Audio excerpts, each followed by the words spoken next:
Laisse-moi rester femme. Celle qui juge qu'on ne fait pas assez ne cesse de l'ouvrir.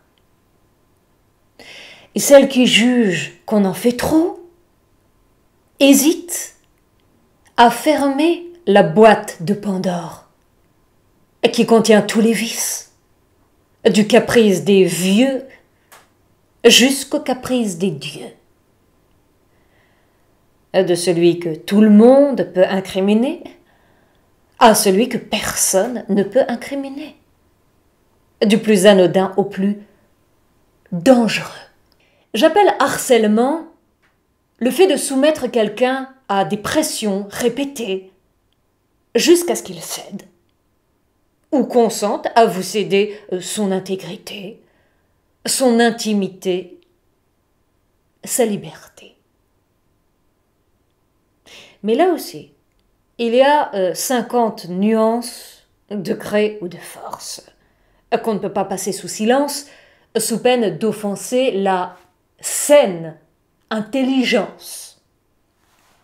Quand je vois ou j'entends Hollywood nous balancer tous ces ports d'attache, je ne retiens pas les tâches, mais les lâches qui l'ont ouverte après coup. Leur belle gueule.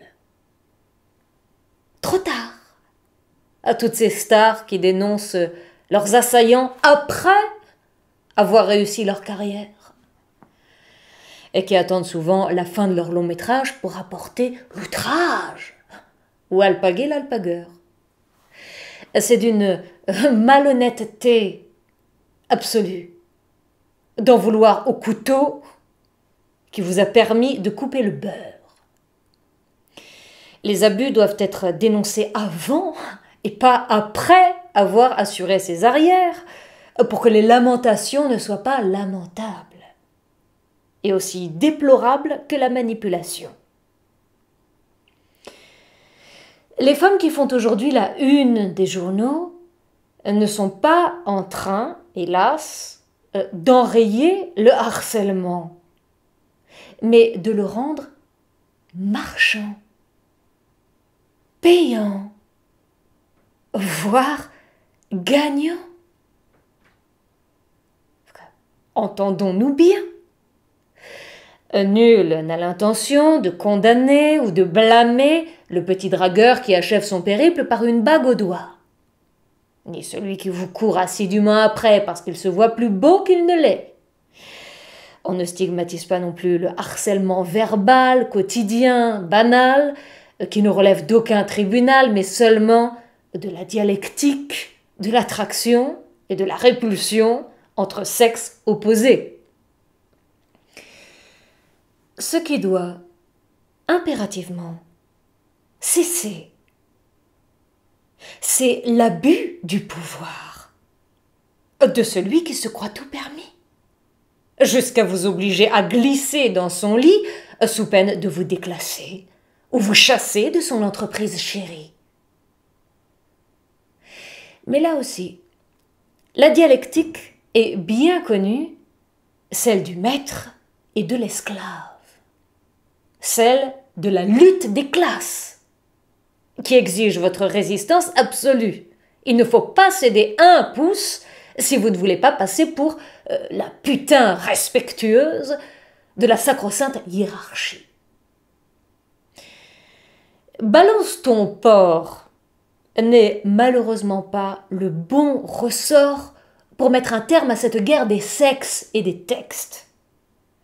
Parce qu'en vérité, les vrais harceleurs sont toujours en liberté et sévissent en toute impunité, parce que leur chantage à eux n'est pas visible, mais invisible, réel, mais non apparent, insidieux, obséquieux, visqueux. Ils sont même très respectueux de votre désaveu, mais ils font tout pour inverser les rôles et vous rendre nécessiteux. Vol en amont, viol en aval, Vous n'êtes pas contente, mais consentante. Proie facile ou docile pour ces prédateurs et qui font tout pour vous faire craquer.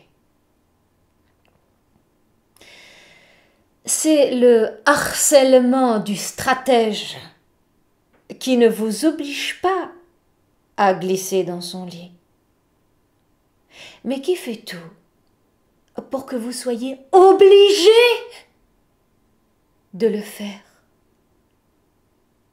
C'est la stratégie du fait accompli, adoptée ou maîtrisée par tous les fins limiers qui passent au travers des mailles du filet.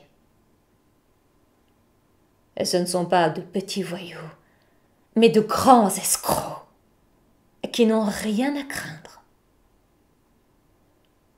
Et pourtant, ce sont les seuls à incriminer.